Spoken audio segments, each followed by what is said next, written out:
how do we define engagement?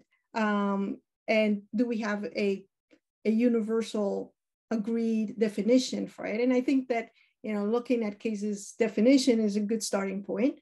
Maybe you want to give us some insight in that, Jenny, and then we can follow up with a discussion on it. Sure. So I alluded to this earlier that getting to the stage we're at involved many, many brains.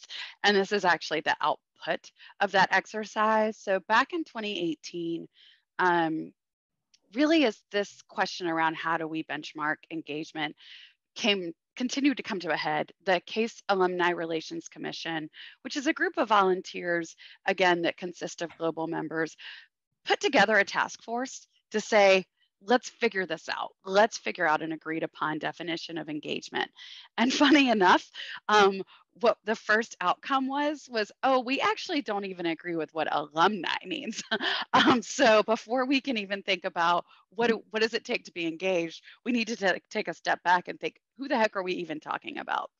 And so I'm sharing both of those definitions with you today. And I always tell people, if you're just really getting into this work, I think that white paper is a fantastic place to start, simply because it really outlines a lot of the groundwork of why this work is so important. And then you can start thinking about the resources to do the what.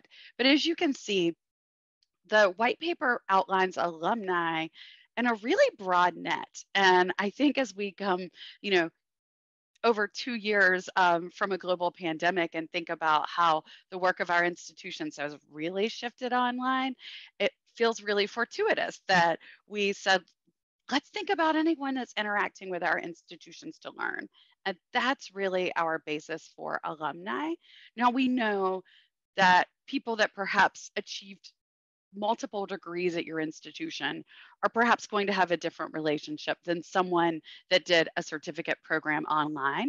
And so you'll see that we've got some different categorizations of that. But at the end of the day, let's not throw out those individuals because that's probably a very growing area for many of our institutions. As we examine the what, hopefully you've had a chance to process that definition. The words I will call your attention to are mutually beneficial relationships. So we're not just talking about what are our alumni doing for our schools, but also thinking about how the work that you all are doing impacts that loyalty and really inspires that virtuous circle.